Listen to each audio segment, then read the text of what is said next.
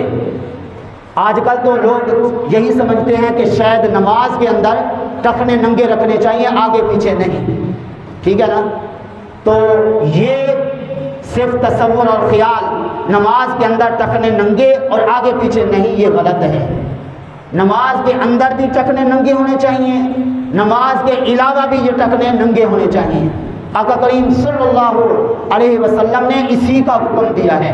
تو اس لیے حضرت عثمان رضی اللہ تعالیٰ عنہ نے فرمایا، اے بھائی کوئی میری عزت کرتا ہے کر لے، نہیں کرتا نہ کرے، مجھے اس طرف کوئی توجہ نہیں اور میرا اس سے کوئی سروکار نہیں، چونکہ میرے آقا نے ایسے کیا میں اس پہ عمل کروں گا، اللہ مجھے عزت عطا فرمائے گا۔ ذرا غور فرمائیے آج کل لوگ کس بات میں عزت سمجھتے ہیں؟ اللہ رسول کی نافرمانی کے اندر۔ لیکن حضرت عثمان رضی اللہ تعالی عنہ نے آقا کریم صلی اللہ علیہ وسلم کی سنت پر عمل کرتے ہوئے یہ بتا دیا کہ لوگوں، حضور کی سنت پر عمل کرنے کے اندر ہی عزت ہے، اور اسی کے اندر لوگ عزت کی نگاہ سے دیکھتے ہیں۔ ایسا نہیں کہ تم حضور کی سنت کو چھوڑ دو اور سمجھو کہ تمہیں عزت ملے گی، بالکل نہیں اور ہرگز نہیں۔ اب دیکھیں، میں خطیب ہوں، امام ہوں، مصلی پہ کھڑا ہوتا ہوں، سارے عزت کرتے ہیں، امام صاحب ہیں، خطیب صاحب ہیں۔ اگر میں ابھی سے داڑھی کینچی لے کے کاٹ لوں، آپ میں سے کون اس کو پسند کرے گا؟ مولوی صاحب آپ باہر چلے جائیں، نہ آپ ممبر کے اوپر بیٹھنے کے قابل ہیں، نہ مصلی کے اوپر بیٹھنے کے قابل ہیں، کھڑے ہونے کے قابل ہیں، باہر چلے جائیں، ٹھیک ہے؟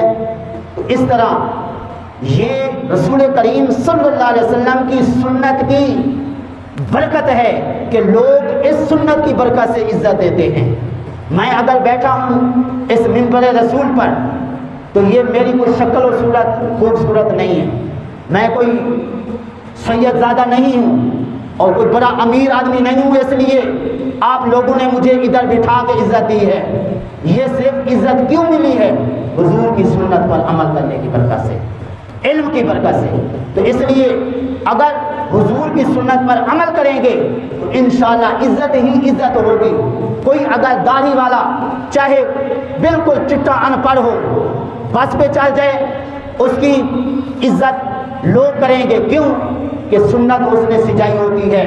چھوٹا بچہ بیٹھا ہوگا، وہ کہے گا بابا جی آئیے ادھر بیٹھ جائیے، یا کوئی اور بندہ بیٹھا ہوگا، بابا جی آئیے آپ ادھر بیٹھ جائیے، مولوی صاحب آ کے ادھر بیٹھ جائیے، حالانکہ وہ مولوی صاحب تو ہے نہیں، لیکن صرف حضور کی سنت کو دیکھتے ہوئے لوگ عزت دیتے ہیں، اپنی جگہ چھوڑ دیتے ہیں۔ آج کل لوگ کیا کہتے ہیں، جی داڑھی رکھ لی تو ہمارے کام تو اچھے ہیں نہیں، کاروبار کرتے ہیں، ہیرا پھیری ہوتی ہے، جھوٹ بولا جاتا ہے، تو داڑھی رکھ لیں گے تو پھر ہم اس کی عزت نہیں کر سکیں گے۔ تو میں پوچھنا چاہتا ہوں، اگر داڑھی نہ رکھیں، ہیرا پھیری پھر کر سکتے ہیں؟ جی لوگوں کو دھوکہ دے کے مال کما سکتے ہیں، جھوٹ بول سکتے ہیں؟ نہیں بول سکتے نا، ہیرا پھیری یا دھوکہ کسی کے ساتھ نہیں کر سکتے۔ داڑھی نہ رکھ کے بھی داڑھی رکھیں گے، اس صورت میں داڑھی کی برکت سے کئی برائیوں سے باز آ جائیں گے، کئی برائیوں سے بچ جائیں گے۔ شرم کے مارے یار لوگ کیا کہیں گے، یہ داڑھی رکھ کے جھوٹ بول رہا ہے۔ لوگ کہتے بھی ہیں یار تیری اتنی بڑی داڑھی ہے، شرم نہیں ہے تجھے جھوٹ بولتے ہو۔ وہ آئندہ کے لیے کوشش کرتا ہے یار آئندہ میں ایسا کام نہیں کروں گا جس سے میری عزت کے اندر فرق ہے۔ تو اس طرح جس طرح کے مال کمانے کے لیے بندہ ڈھونڈتا رہتا ہے کہ کوئی ایسا طریقہ مل جائے، بہتا پیسہ مل جائے، تو اس طرح آخرت کا ثواب حاصل کرنے کے لیے ہمیں طریقے ڈھونڈنے چاہیے۔ کون سا ایسا طریقہ ہے جس میں وقت بھی نہ دینا پڑے، پیسے بھی نہ لگانے پڑے، محنت بھی نہ کرنی پڑے؟ کون سا ایسا عمل ہے کہ اس کی برکت سے نیکیاں ہر وقت ملتی رہیں؟ ان کاموں میں سے ایک کام یہ داڑھی رکھنا ہے کہ اللہ فرماتا ہے فرشتے میرا یہ بندہ میرے محبوب کی سنت سجائے ہوئے ہر وقت سنت پہ عمل کر رہا ہے، تو نے ہر وقت اس کی نیکیاں نکلی ہیں۔ یہ